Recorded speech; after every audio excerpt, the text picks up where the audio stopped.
Assalamualaikum warahmatullahi wabarakatuh. Let me introduce myself. My name is Mutiara Azny from class 8 to 2022. In this opportunity, I'd like to explain about interpersonal metafunction. What is the interpersonal metafunction? Definition: the interpersonal metafunctions refers to how language is used to interact with others. It is part of systemic functional linguistics, or SFL, a theory developed by Michel Halliday, which explores how language serves different functions. Purpose: the interpersonal metafunction is primarily concerned with how we use language to establish social roles, engage with others, and negotiate meanings. It's about understanding how speakers and listeners interact through language. The three metafunctions of language. Language has three key functions, known as metafunctions. First, ideational, represents ideas and the world, what is happening, who is involved. Second, interpersonal, focuses on social interactions, how we interact, influence, and respond to others. And third, textual, organizes information, how messages are structured and presented. Key elements of the interpersonal metafunction. The interpersonal metafunction is mainly concerned with, first, mood, how the clause is organized to reflect the type of communication, question, statement, command. Second, modality, the degree of certainty, possibility, or necessity of an action or state. Example: might, can, must. Third, polarity, whether a statement is positive or negative, yes or no, true or false. Fourth, speech functions, what the speaker is trying to achieve in the conversation. Example: requesting, offering, and advising. Mood in interpersonal metafunction. Definition: mood refers to the way a clause is organized to carry out a particular communicative function, making a statement, asking a question, or issuing a command. Two main components in mood. First, finite, a grammatical marker like auxiliary verbs that signals the type of interaction, whether it's a statement, question, or command.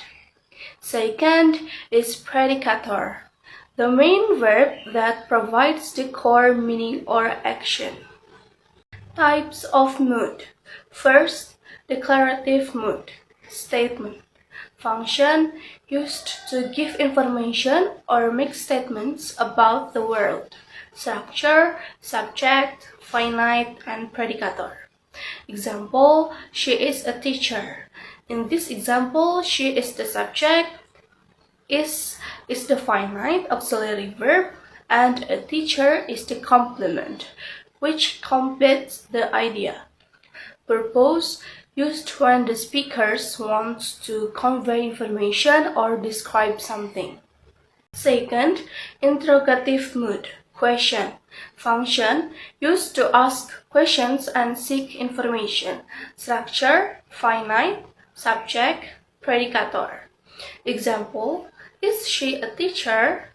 Here, the sentence starts with is the finite, followed by the subject she, and ends with the predicator a teacher.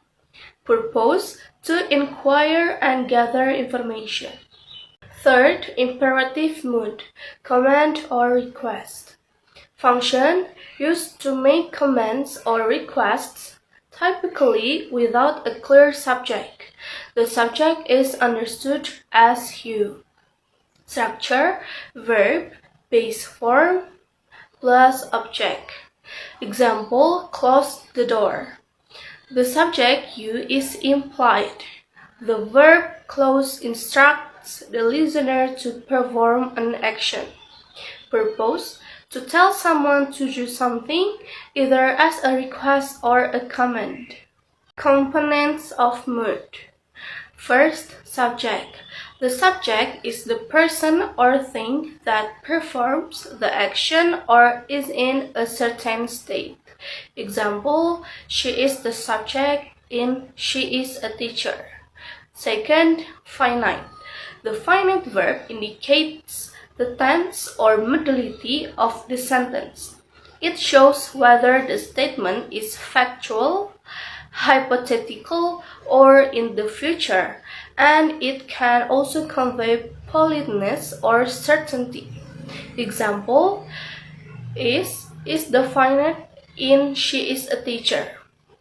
Third, predicator. The predicator is the verb that carries the core meaning of the clause. Example, is the predicator in "she is a teacher." Fourth, complement. Complements provide further information about the subject or object. They help complete the meaning of the verb. Example, a teacher is the complement in "she is a teacher." Fifth, adjunct. Adjuncts provide additional information about time, place, or manner. They answer the questions where, when, and how. Example, in the classroom in "she is a teacher in the classroom." Modality in interpersonal metafunction. Definition: modality expresses the degree of certainty or possibility about a statement or action. It tells us how likely or necessary something is. Examples of modality: first, high modality, shows certainty or necessity. She must attend the meeting. Second, medium modality, shows possibility or probability. She might attend the meeting. Third, low modality, shows uncertainty or a suggestion. She could attend the meeting. Why is modality important? Modality allows speakers to express attitudes, judgments, and the level of commitment or certainty in what they are saying. Polarity in interpersonal metafunction. Definition: polarity is about whether a statement is positive or negative. Examples of polarity: first, positive polarity, she is coming to the party. Second, negative polarity, she is not coming to the party.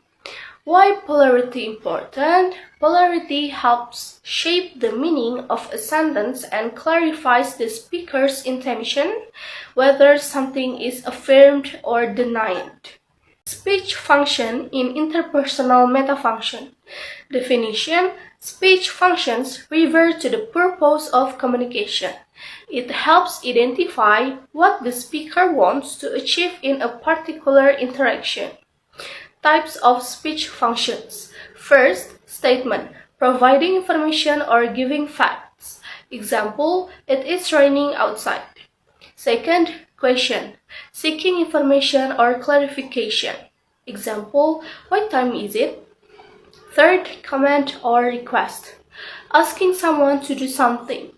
Example, please close the window. Fourth, offering something to someone. Example, would you like some coffee? Fifth, advice, giving suggestions or recommendations. Example, you should study for the test. Why speech functions important? They show how the speaker and listener relate to each other, whether the speaker is providing information, asking for something, or offering help. Why is interpersonal metafunction important? First, understanding social interactions. Interpersonal metafunction helps us understand how people use language to build relationships. It explains how we interact with others in various social contexts. Second, influence on communication.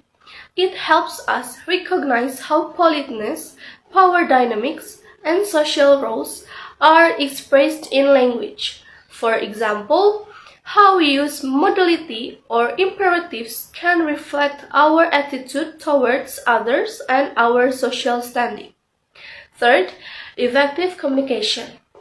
By analyzing the interpersonal metafunction, we can adapt our language to suit different situations, ensuring clearer or more effective communication. Example of mood analysis for assignment 2.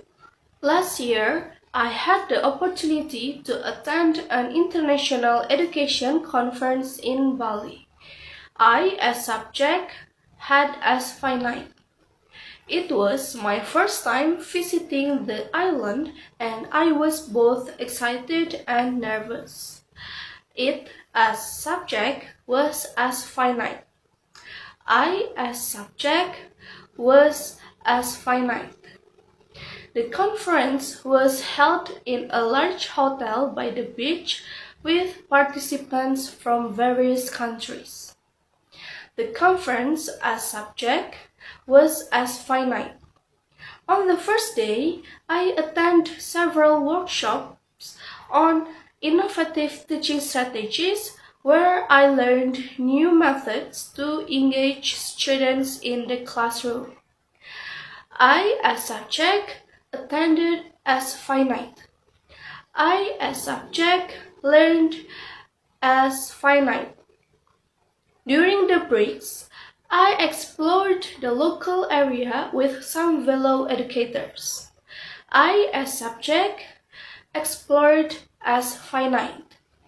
We visited temples, tasted traditional Balinese food, and watched a cultural dance performance. We, as subject, visited as finite, tasted as finite, watched as finite. The highlight of the trip was meeting new colleagues and exchanging ideas. The highlight of the trip as subject was as finite. I gained valuable insights not only for my career but also about the importance of education in different parts of the world. I, as subject, gained as finite. By the end of the week, I felt inspired and energized, ready to apply what I had learned to my own teaching. I, as subject, felt as finite. I, as subject, had as finite. All of these sentences in the text, My Days in Bali, are included in the declarative mood system and the speech role is giving information. From this text, 9 sentences were obtained. All sentences are declarative and giving statements. The finites found are mostly verb to or past tense. Thank you for your attention. Wassalamualaikum warahmatullahi wabarakatuh.